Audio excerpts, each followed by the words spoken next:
بسم اللہ الرحمن الرحیم۔ Welcome to my YouTube channel جانداروں کی دنیا، آپ کا اپنا بھائی ابو حنزلہ۔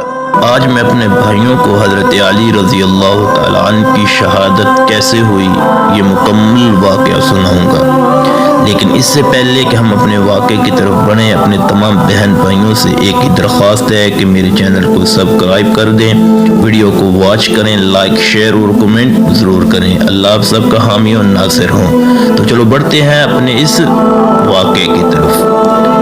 تو میرے بھائیوں، ابن خلقان وغیرہ نے لکھا ہے کہ ایک دن خارج کے کچھ لوگ، یعنی خارجی قبیلے کے، خارج گروہ کے کچھ لوگ جمع ہو کر اصحاب نہروان کے متعلق گفتگو کرنے لگے، یعنی جو نہروان کی جنگ میں قتل ہوئے تھے خارجی لوگ، کہ اب ہم ان لوگوں کے قتل ہو جانے کے بعد زندہ رہ کر کیا کریں گے۔ چنانچہ عبد الرحمن بن ملجم کو اور اسی طرح البرق بن عبداللہ اور اسی طرح نمبر 3 عمر بن بکر تمیمی نے آپس میں یہ معاہدہ کر لیا، یعنی ان 3 آدمیوں نے، ایک عبد الرحمن بن ملجم، دوسرا البرق بن عبداللہ اور نمبر 3 عمر بن بکر تمیمی، کہ ایک ہی تاریخ میں حضرت علی رضی اللہ تعالیٰ عنہ، نمبر 2 حضرت معاویہ رضی اللہ تعالیٰ عنہ اور نمبر 3 حضرت عمر بن عاص رضی اللہ تعالیٰ عنہ، ان کو قتل کر دیا جائے۔ چنانچہ عبد الرحمن بن ملجم نے، بدبخت نے، یہ کہا کہ میں اکیلا ہی حضرت علی رضی اللہ تعالیٰ عنہ کے لیے کافی ہوں۔ البرق بن عبداللہ نے کہا کہ میں بھی اکیلا حضرت معاویہ کے لیے کافی ہوں۔ اسی طرح عمر بن بکر نے بھی کہا کہ میں بھی اکیلا عمر بن عاص کو قتل کرنے کے لیے نعوذ باللہ کافی ہوں۔ چنانچہ ان تینوں نے اپنی ننگی تلواریں اٹھائیں اور 13 رمضان المبارک کو ایک ہی وقت میں حملہ کرنے کا عزم کر لیا، یعنی ارادہ بنا لیا اور منصوبہ تیار ہو گیا۔ تو میرے بھائیوں، عبد الرحمن بن ملجم قتل کرنے کے ارادے سے کوفے آیا۔ اچانک اس کی ملاقات قطام نامی عورت سے ہو گئی، جس کے باپ اور بھائی یوم نہروان میں حضرت علی کے ہاتھوں جہنم رسید ہوئے تھے۔ عبد الرحمن بن ملجم نے اس عورت سے کہا کہ میں تم سے شادی کرنا چاہتا ہوں۔ عورت نے جواب دیا کہ میں تم سے چند شرائط پر نکاح کر سکتی ہوں۔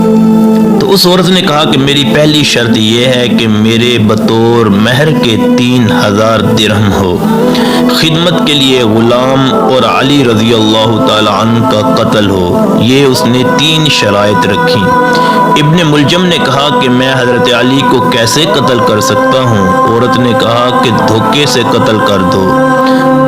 اگر تو نے علی رضی اللہ تعالیٰ عنہ کو قتل کر دیا اور تو سلامت رہا تو تو عوام کو ان کے شر سے آرام پہنچائے گا اور تو اپنے اہل و عیال کے ساتھ زندگی گزارے گا، اور اگر تو قتل ہو گیا تو جنتی ہوگا اور ایسی جگہ پائے گا جہاں کی نعمتیں کبھی ختم ہونے والی نہیں، اور تجھے بھی ایسی جگہ کا خواہش مند ہونا چاہیے۔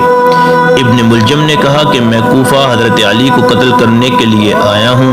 چنانچہ ابن ملجم قتل کرنے کے ارادے سے دروازے کے سامنے اوٹ میں بیٹھ گیا، یعنی کنارے میں بیٹھ گیا، جہاں سے حضرت علی رضی اللہ تعالیٰ عنہ نماز پڑھنے کے لیے تشریف لاتے تھے۔ چنانچہ جب حضرت علی نماز فجر کے لیے آنے لگے تو ابن ملجم نے موقع پا کر حضرت علی پر وار کیا، تو حضرت علی نے فرمایا رب کعبہ کی قسم میں تو کامیاب ہو گیا، یعنی حضرت علی کے الفاظ یہ تھے فزت برب الکعبہ، رب کعبہ کی قسم میں علی کامیاب ہو گیا۔ اور حضرت علی رضی اللہ تعالی عنہ نے فرمایا کہ تم لوگ ابن ملجم کو پکڑ لو۔ یہ سن کر ابن ملجم نے لوگوں پر حملہ کر دیا۔ لوگوں نے ابن ملجم کو چھوڑ دیا۔ چنانچہ مغیرہ بن نوفل بن حرس بن عبد المطلب نے ابن ملجم پر چادر ڈال کر پکڑ لیا اور زمین پر گرا کر اس کے سینے پر بیٹھ گئے۔ مورخین کہتے ہیں کہ اس حادثے کے بعد حضرت علی رضی اللہ تعالی عنہ 2 دن جمعہ اور ہفتہ تک زندہ رہے، اس کے بعد اپنی جان آفرین کے سپرد کر دی۔ انا للہ و انا الیہ راجعون۔ چنانچہ ابن ملجم کو حسن بن علی رضی اللہ تعالی عنہ نے قتل کر دیا قصاصاً۔ لوگوں کو جب ابن ملجم کے قتل کی خبر پہنچی تو وہ جمع ہو گئے اور انہوں نے اس کی لاش کو خاکستر کر دیا، یعنی خاک میں ملا دیا۔